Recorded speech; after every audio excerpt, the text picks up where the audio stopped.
Oke guys, welcome back to Daily Charting with Toshi, di mana kita akan daily chart your favorite cryptocurrencies.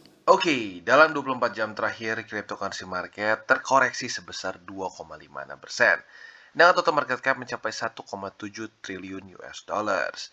Dan kita bisa lihat Bitcoin kembali di angka 38.000 dan sayangnya close daily kemarin di bawah dari 38.000. Dimana kita sudah bahas di CWT kita sebelumnya, itu menjadi satu hal yang penting untuk Bitcoin. Nah, sekarang kita bisa lihat itu adalah penurunan sebesar 2,68%. Untuk Ethereum dia turun sebesar 2,55%, BNB 3,19%, XRP 3,89%, Terra Luna malah meningkat sebesar 1,31%, dan seterusnya. Nah, untuk daily close-nya kita bisa lihat bahwa ya pada faktanya BTC ternyata close di 37.785 US dollars. Artinya apa? Dia memecahkan struktur di sini. Sebelumnya kita bisa lihat sejak pada tanggal 22 Januari Bitcoin belum membuat lower low ya. Sejak di sini low, higher low, higher low, higher low, dan higher low. Nah, ini pertama kali dia memecahkan struktur. Apakah ini pertanda buruk untuk Bitcoin? Ya, bisa dibilang kinda yes ya, karena mulai memecahkan struktur walaupun tipis ya. Nah, kalau tipis kadang-kadang suka arguable ya. Ada orang yang bilang kalau terlalu tipis nggak terlalu parah gitu, nggak terlalu nggak terlalu ngaruh. Nah, kalau tembusnya parah itu baru ngaruh katanya. Jadi ya sekarang masih terlalu tipis untuk kita lihat. Lebih baik lagi kita lihat apakah dia bisa tembus lagi 37 atau tidak, itu udah pasti ya. Kalau sampai daily close di bawah dari 37 itu sudah pasti secara struktur pecah ya. Jadi untuk sekarang Bitcoin kurang lebih seperti itu gambarannya. Untuk detail nanti di belakang kita akan masuk dulu ke newsnya. Oke, dan kita masuk ke beritanya. Dan bisa dibilang berita ini cukup berhubungan dengan atau bisa dibilang menjadi salah satu alasan kenapa Bitcoin kemarin cenderung sulit sekali untuk menembus 39.200. Ternyata orang-orang Rusia mulai melikuidasi kripto mereka di Saudi Arabia ya dengan tujuan untuk mencari safe haven. Nah, tentunya ya kemungkinan besar yang ke Saudi Arabia ini adalah orang-orang yang mungkin kena sanksi ini dari Amerika Serikat ya, yang namanya masuk ke list dari sanksi. Kita langsung bahas ke beritanya. Jadi ada crypto firms di United Arab Emirates atau simpelnya adalah Saudi Arabia ya.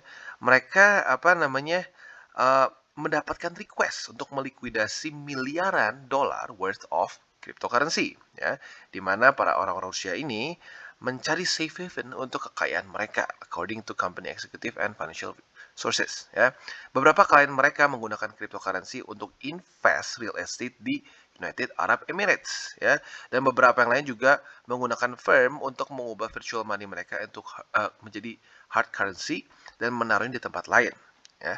Dan salah satu crypto firm juga mendapatkan queries ya dalam 10 hari terakhir dari Swiss broker yang meminta mereka untuk melikuidasi miliaran dolar worth of Bitcoin ya. Jadi mungkin ini dia dalangnya ya, karena ada beberapa orang Rusia yang meminta untuk melikuidasi Bitcoin mereka ya. Nah, tentunya ini dijadikan satu concern bagi mereka karena mereka takut Switzerland akan memfreeze aset mereka. Dimana kita tahu ya, Swiss aneh pada perang saat ini ya, di Ukraina ini dia biasanya netral ya. Dari zaman Perang Dunia ke-1, Perang Dunia ke-2, Swiss terkenal dengan kenetralitasannya. Tetapi pada perang ini Swiss sepertinya nggak netral ya. Ada beberapa aset dari orang Rusia yang dibekukan oleh Switzerland. Ya, jadi mungkin ini alasannya kenapa banyak yang mencairkan BTC mereka ya di Swiss ya.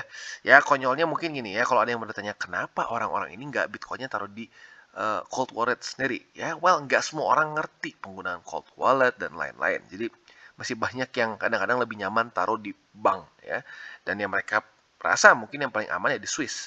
Tetapi ya ini dia bukti bahwa tidak ada yang aman kesannya ya selama kita nggak pegang sendiri ya. Nah, lalu selanjutnya juga kita bisa lihat bahwa requestnya ini ya walaupun sampai miliaran US dollar itu nggak lebih sedikit daripada 2 miliar ya. So ya nggak ekstrim gede tapi still masih lumayan besar ya, 2 miliar US dollars. Dan kita lanjut lagi. Bahkan katanya ada satu orang ya, kita nggak tahu spesifiknya siapa, ini masuk ke ke satu broker ya, dan bilang dia ingin menjual 125.000 Bitcoin. Itu sekitar 6 miliar US dollars dan dia bilang ada rencana ingin dikirim ke company di Australia. Jadi ya baik lagi ya. Sekarang market gonjang-ganjing lagi-lagi karena ya konflik Rusia dan Ukraina ya. Jadi jujur ini menyebalkan ya bagi kita yang ya portofolio kita hancur ya. Jadi yang kebakaran bukan cuma Ukraina tapi portofolio kita juga ya. Dan Switzerland belum ada mau komen sama sekali mengenai transaksi volume dari cryptocurrency yang terjadi di negara mereka. So, ya kurang lebih bisa dibilang ini masih belum selesai ya permasalahan ini.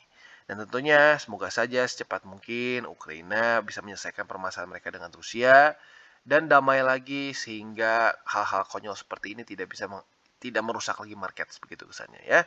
Belum lagi pada ya antara besok atau lusa ya akan keluar nih ya hasil interest rate hike ya. Jadi ya sekarang jujurnya market sedang lumayan deg-degan nih kondisinya ya. Oke, dan kita balik lagi ke Bitcoin.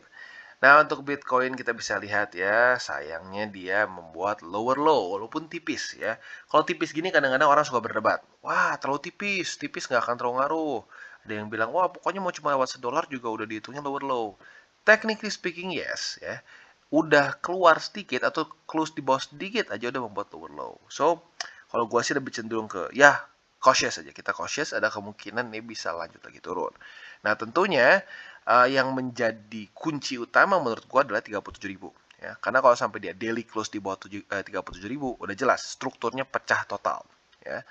Dan yang lebih tambah seram lagi adalah besok dan lusa ini akan menjadi apa ya? Satu hari-hari yang mungkin menyebalkan buat market karena ada ketidakpastian ya.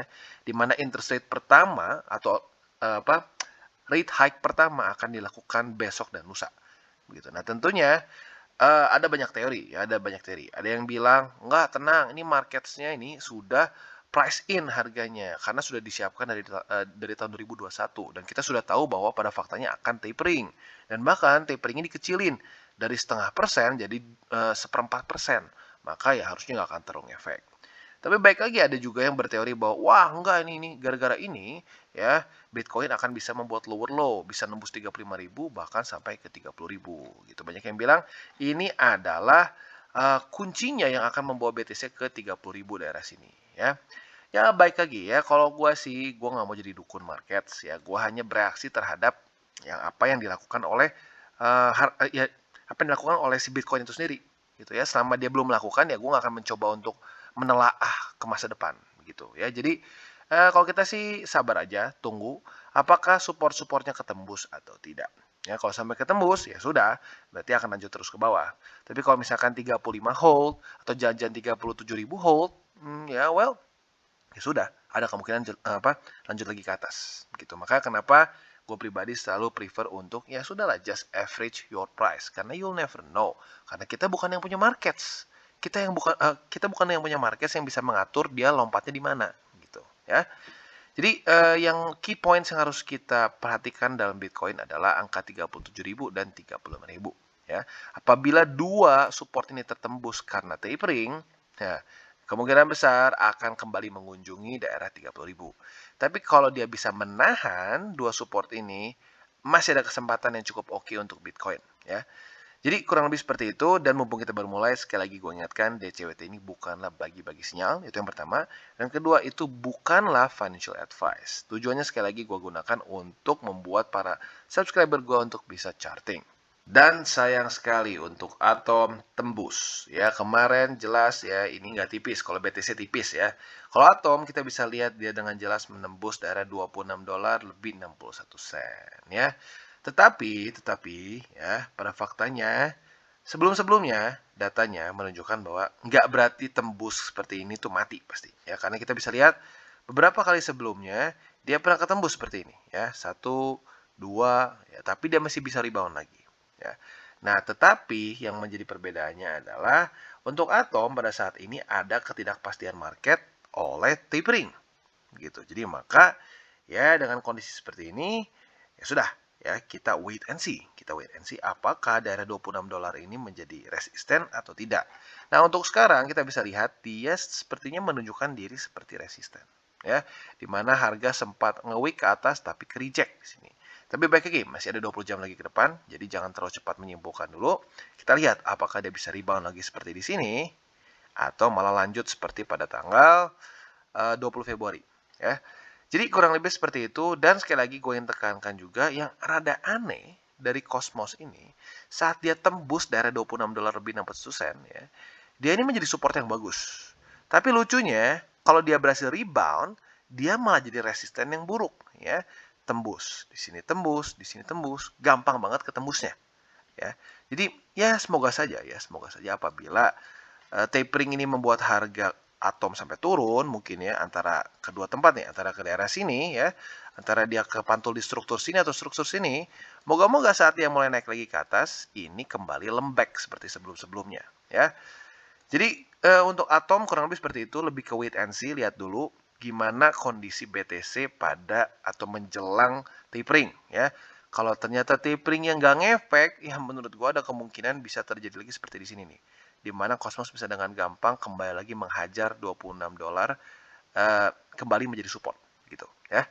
Jadi kurang lebih seperti itu untuk Cosmos. Oke, dan kita update mengenai XRP. Dan kita bisa lihat berita bagusnya apa. XRP bertahan di atas dari MA20 ya. Nah, oke, mungkin kalau buat orang sekilas gitu ya, mungkin yang nggak ngeliat chart ngerasa bahwa wah, udah nih, udah turun lagi. Tapi buat kita yang suka lihat chart, kita pasti melihat bahwa wah, XRP menahan MA20 nih. Ini cukup penting. Karena kenapa? Terakhir kali dia retest 20 itu langsung jebol ya. Dan terakhir kayak dia naik ya dan close di atas EMA 20 langsung jebol lagi besoknya literally ya pada tanggal 2 Maret gitu. Jadi ini cukup bagus nih ya, XRP bisa mempertahankan harga di atas 20. Nah, tetapi kurang beruntungnya ya XRP dalam masa-masa tapering. Nah, semoga saja tapering tidak terlalu berpengaruh ya. Kalau tapering tidak terlalu berpengaruh dan teori bahwa harga ini sudah priced in ke dalam markets, menurut gue XRP bisa bertahan di atas 20 ya. Tapi kalau Bitcoin ternyata ngedrop parah sampai 35 atau bahkan ekstrim sampai 30.000 karena tapering, ya menurut gue XRP mau tidak mau pasti ketarik gitu ya. Ini sulitnya ya. Sulitnya cryptocurrency markets itu korelasi dengan BTC sangat tinggi. Gitu. Jadi saat BTC ngedrop ya mau tidak mau aset lain ikutan ngedrop. Atau kasarnya gini nih, di bawah dari bull support band ya altcoins akan suffer rata-rata. Yang satu-satunya anomali itu cuma Luna aja di market sekarang. Ya, sisanya altcoin semua berdarah-darah ya. Jadi ya baik lagi untuk XRP kalian yang sudah pasang buy limit di MA20 udah dapat posisi ya. Buat kalian yang belum ya boleh pertimbangkan. Tapi dengan satu pemahaman bahwa tapering literally besok gitu. Besok dan lusa lah tepatnya antara 2 hari itu ya. Jadi jangan sampai terlalu besar kalian averagingnya. Kesannya kalau misalkan gitu ya, biasa averaging lu sejuta, andaikan.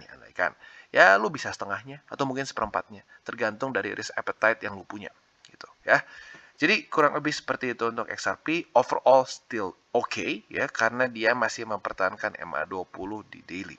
Oke, dan Phantom. Buat kalian yang nge-short sesuai dengan pembahasan kita kemarin di DCWT, sepertinya udah ketawa-ketawa sendiri. Walaupun bagi yang megang enak ya, seperti ya gue, ya tapi jujurnya gue Phantom udah TP sih. Ya nggak semua ya, gue masih punya Phantom, tetap gue masih hold.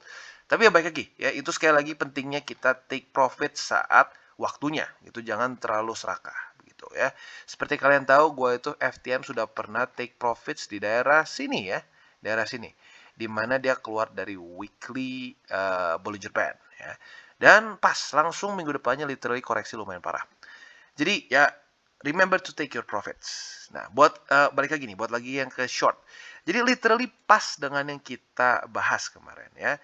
Dia jebol, retest lagi $1.27 dan ke bawah ya.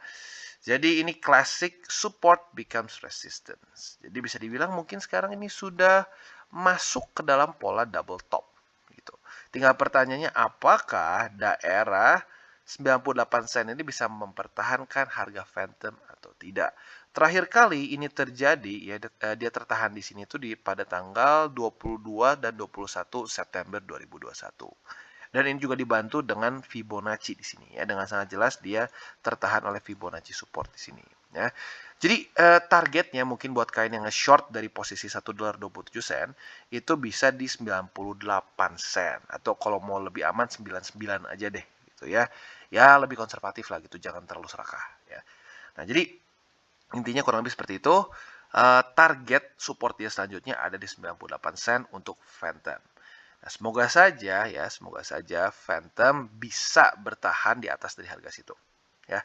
Karena kalau dia jebol ke situ, selanjutnya strukturnya rada dalam ya, itu di sekitar 42 sen ya, which is lumayan dalam dan menyebalkan gitu. So, harapan kita tentunya ya dengan tapering dan semua hal-hal lain ya, Phantom tetap bisa bertahan di atas $98 ya. Jadi kurang lebih seperti itu, dan gue ingatkan sekali lagi buat kalian yang nge-short, TP-nya bisa dipertimbangkan di sekitar 98, atau kalau kalian mau lebih konservatif di 99 US dollars. 99 sen ya, jangan 99 dolar, 99 sen. Dan lanjut ke Polkadot. Untuk Polkadot, sayang sekali sepertinya riding the upper band-nya dibatalkan oleh Bitcoin ya, di mana dia ke-reject oleh MA50 selama 2 hari berturut-turut dan akhirnya turun juga ya, dia ke-reject dan sekarang malah menembus MA20. Ya, baik lagi. Ya, ini seperti yang gue sudah sebutkan berkali-kali, mungkin beberapa dari kalian sudah bosan, bahwa sekali lagi gue ingatkan, alternative coins ya, buat kalian yang nggak tahu juga apa itu altcoins. Altcoins adalah cryptocurrency di luar dari BTC ya, makanya alternative coins ya. Itu mereka akan performanya cenderung sulit untuk naik atau ngendet apabila BTC di bawah dari bull support band ya. Nah, kalau di bawah dari bull support band jarang sekali lah altcoins bisa bagus. Satu-satunya yang anomali ya dalam keadaan market seperti ini itu Luna saja gitu ya. Dan Luna pun ada penjelasan yang kuat gitu, karena ya kita lihat TVL dia literally baru nge-knock Binance ya. Jadi ya baik lagi intinya adalah kita selalu ingat apabila BTC dalam kondisi di bawah bull support band, kita harus persiapkan mental kita bahwa altcoins akan cenderung berdarah-darah ya. Dan ya Polkadot salah satu yang jelas ya terlihat berdarah-darahnya ya. Nah, jadi kalau kita lihat sekarang sepertinya Polkadot semakin momentumnya kurang kuat ya. Dia masih terus membuat lower high, dan terus lower high. Walaupun belakangan ini belum membuat lower low lagi ya. Jadi salah satu hal yang harus kita perhatikan adalah struktur di sini ya. Di daerah $16.39 dan juga di daerah $15 atau kalau dibuatin di $16 pas ya. Nah, kalau sampai dia tembus dua daerah sini, menurut gua targetnya akan ke $10.89. Tetapi kalau dua struktur ini tertahan, ya, kita kasih ini deh ya, di sini dan di sini tertahan ya, Polkadot punya peluang untuk bisa lanjut lagi ke atas, ya. Jadi sesimpel itu untuk Polkadot, dan kalau kalian mau averaging di daerah sini boleh, tapi ya gue ingetin sekali lagi ya, tapering sudah semakin dekat. Jadi pastikan jaga risiko kalian ya. Dan AVAX akhirnya pecah struktur juga ya, setelah dulu kayaknya Februari awal-awal ya kita pernah bahas beberapa kali Matic ini secara price action sangat mirip seperti AVAX ini sangat mirip seperti Matic ya. Pada awal Februari ini mirip banget ya, bahkan sering gua bahasnya berdampingan. Tetapi kita bisa lihat Matic sudah duluan pecah struktur pada tanggal pada tanggal 20 Februari. Nah, sekarang kita bisa lihat AVAX kurang lebih melakukan hal yang sama setelah bertahan dan mencoba untuk terus naik beberapa minggu, bahkan ini mungkin bulan setelah Matic jebol duluan. Nah, sekarang ya kita bisa lihat ada kemungkinan secara nasib AVAX akan mirip seperti Matic. Ya. Tapi untungnya untuk Matic adalah, untungnya untuk AVAX harus jadi ketukar-tukar ya. Kalau Matic kita bisa lihat dia sudah jebol struktur awal nih di sini ya, struktur kapitulasi awal dia. Nah, untuk AVAX kita bisa lihat dia masih ada di sini struktur dia ya. Jadi masih ada peluang untuk AVAX bisa terpantul di daerah $60 ya. Jadi kita kasih ini ya, $60. Nah, jadi ini struktur dan di waktu bersamaan ada Fibonacci support gitu ya. Ya, ini tepatnya 59 something sih, tapi ya kalau mau dibulatin sekitar 60 lah ya. Jadi ini dia target untuk AVAX, apakah dia bisa pertahankan struktur di sini atau tidak. Kalau dia jebol di sini, ya siap-siap ya, struktur selanjutnya lumayan dalam ya. Ada di sekitar daerah 36, walaupun arguably masih ada juga di sini di 54 ya. Ya, tinggal kita lihat. Intinya sih sekarang kita itu lebih ke belakang lah. Lihat ya, amit-amit jebol, kita baru bahas. Untuk sekarang kita fokus di 59,49 sen dulu ya. Oke, dan kita masuk ke Luna. Nah, untuk Luna ini kita bisa lihat ya, dia sekarang sepertinya sudah semakin jelas lagi bahwa daerah $91 lebih 62 sen ini adalah sebuah daerah resisten. Sudah 2 hari dia mencoba untuk menembus dan gagal. Dan kebetulan kemarin juga ada yang nanya di grup nih, waktu kemarin Luna kesannya rally lagi nih. Bang, Luna rally lagi nih. Gue beli nggak ya? Gue bilang ya jangan. Kalau lu gitu lu beli di resisten. Gitu. Dan semoga dia nggak beli ya kemarin ya. Dan ternyata benar ya, dia akhirnya ke-reject juga di sini. So, kalau buat gue pribadi ya, minimal untuk Luna, lu harus nunggu di EMA 20 deh. Ya. Dan bahkan dengan ketidakpastian tapering, BTC juga lagi ngambek nggak jelas kayak gini, ada peluang MA20 ini ketembus juga. Gitu. So, kalau gue sih sarankan minimal lu tunggu di MA20. Jadi pada hari ini ya, buat yang agresif ya lupakanlah agresif di 4 hourly chart karena udah jebol semua ya. Jadi pada hari ini Luna buat yang agresif dan konservatif bersekutu di satu MA yang sama, yaitu di MA20 yang sedang ada di daerah 83 dolar lebih 90 sen ya. Dengan pertimbangan ada kemungkinan volatilitas yang terjadi karena tapering bisa saja sampai ke 75 dolar ya. Jadi kurang lebih itu dua daerah yang kita harus perhatikan. MA20 di sekitar 84 dolar lah kalau kita buletin sekarang ya. Dan MA ada juga 75 dolar. Nah, buat yang kalian bingung ini apa 75 dolar lebih 11 sen ini adalah struktur resisten yang terbuat pada tanggal Desember lah, Desemberan 2021 di mana terjadi double top di sini ya. Nah, semoga saja apabila sampai dia koreksi ke 75 dolar, resisten ini bisa berubah menjadi support yang baik ya. Jadi kurang lebih seperti itu untuk Luna. Dan sekali lagi Luna ini gue ingatkan ya, Luna ini anomali ya, sedang dalam keadaan yang anomali. Dan bisa dibilang demand besarnya karena anchor protokol satu, dan yang kedua memang TVL dia lagi naik banget gitu. Jadi jangan sampai kalian berpikir, wah Luna aja bisa. Rasanya suka ada gitu tuh, suka ada yang pakai logika, wah Luna aja bisa maka koin X pun bisa. Boom, malah koin X yang meledak gitu ya. Sering kali terjadi ya. Jadi jangan sampai kalian berpikir bahwa ini adalah normanya alternative coin bisa seperti ini ya. Oke guys, jadi itu adalah akhir dari segmen DCWT kita pada hari ini. Dan jangan lupa bagi kalian yang merasakan manfaat dari segmen ini, jangan lupa untuk share ke teman-teman kalian. Dan apabila lu pengen mensupport channel kita, ya TCI, jangan lupa untuk menggunakan link referral kita di bawah. Nggak wajib ya, tetapi apabila lu menggunakan link referral kita di bawah, ada macam-macam ya, dari Bybit, Huobi, Maxi, toko kripto, dan banyak lagi ya. Ya, walaupun nggak wajib, tapi kalau menggunakan link referral kita, lu secara langsung membantu perkembangan dari TCI. Dan satu lagi, jangan lupa juga untuk join Telegram group kita, di mana kita bisa ngobrol-ngobrol santai mengenai dunia cryptocurrency secara dua arah. So, jangan lupa untuk like, subscribe, klik the bell icon, and see you on the next video.